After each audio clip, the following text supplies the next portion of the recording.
transfer portal is on fire, especially for a certain university down south right now. So Miami has finally turned up the heat a little bit, as we told you they would. Damian Martinez, that back-to-back all Pac-12 guy, that 2,000-yard rusher over the past 2 seasons combined, he is not at Oregon State anymore, and he's not in the portal anymore. He is committed to Miami.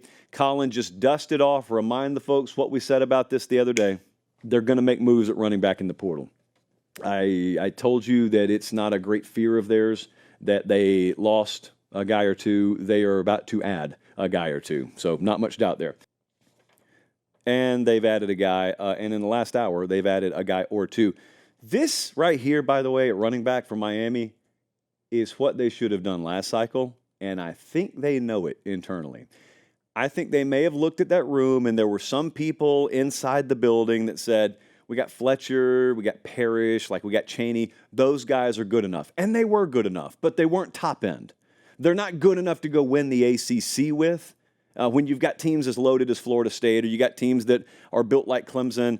And so I think they were adamant, we're not going to make that mistake twice. Those are good players. We're going to go get really good to great players. Damian Martinez is a really good to great player. Now, you start to combine that with the fact that they landed Deani Hall. That's the corner out of Marshall, and he played under Guidry, who's the DC down there now. He played under him when he was at Marshall. 55 tackles, 10 pass breakups last year. They got him. They got Jalen Alderman. He's the linebacker out of Louisville. Started 13 games last year, 58 tackles last year. And in the last hour, ding, ding, ding, ding, breaking news, remember Sam Brown, that Houston wide receiver we were talking about? Not in the portal anymore. Lands at Miami. Here's essentially what's happening. What's happening is Mario landed Cam Ward, and they realize they could make a legitimate playoff run with him this year. The rest of the world doesn't think that because you think Miami's incapable of doing anything on the field because all they can do is recruit. And, hey, until they do it, fair criticism. You can think whatever you want. What they think is we went and got the best quarterback out of the portal. We may very well have like one of the quarterbacks that's talked about on day one of the draft next year. Are we going to sit around and hope he can carry us? Or are we going to load up a team around him? Answer, we're going to load up a team around him with a good old-fashioned paper pop. So that's what they're doing. It's pretty common sense.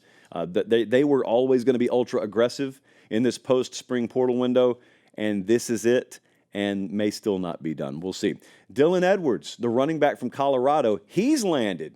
Talked about Kansas State as a possibility with him last time we were on the show together, and yes, he is committed to Kansas State. He played Pop Warner football with Avery Johnson. Like there are pictures. I mean, there's photographic evidence of this floating around. Avery Johnson, of course, is the quarterback at Kansas State. Now, I want you to consider this. This is the thing that pops in my mind. Fit. Like, how good a fit are you? Look at that, man. Colin and Jesse in there. Just spot on. You talk about Pop Warner photos, and 10 seconds later, there they are. We just have Avery Johnson, Dylan Edwards, high school, not high school even, not even middle school, Pop Warner B-roll on the ready. What kind of licensing deal must we have for that? So I want you to think about this. Johnson is incredibly mobile. He is a big-time threat with his legs at quarterback. I think he ran for like 19 touchdowns in his debut against Texas Tech last year. Edwards out of the backfield, really good pass catcher.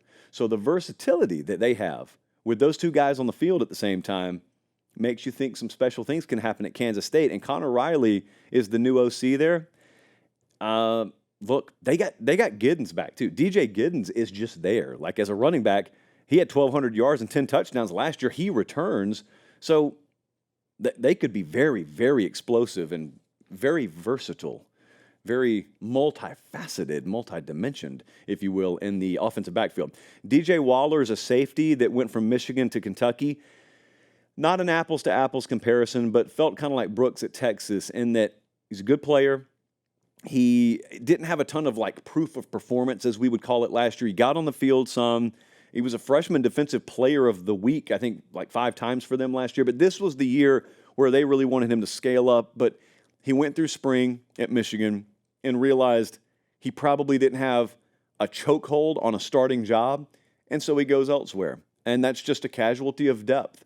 I think that a lot of people are starting to realize the overall depth that the elite teams in years past have been able to have will be eroded because of the transfer portal. That just makes you more susceptible to injury. It does mean in the aggregate, there is a secondary and tertiary level of depth and soil, if you will, that's bolstered in the B and C tier teams that's stripped away on the A tier level. So the A tier guys will still have far more and far higher level top line players than you, but whoever gets hurt in September, there's a little bigger drop-off position room to position room than there used to be. Also, Jay Fair was a wide receiver at Auburn, and he's going to USC. 31 catches for 324 yards last year.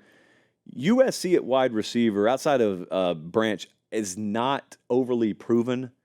They've got potential in the room, and that's about it, which is college football, so it's that way a lot. But Jay Fair could be a guy who goes out there and does some big things. They have Cam Coleman down at Auburn. They just got Keandre Lambert-Smith. So it could be a move that was sort of a domino effect and reaction to that. But going to keep an eye on him, too. Really interested to see how he does.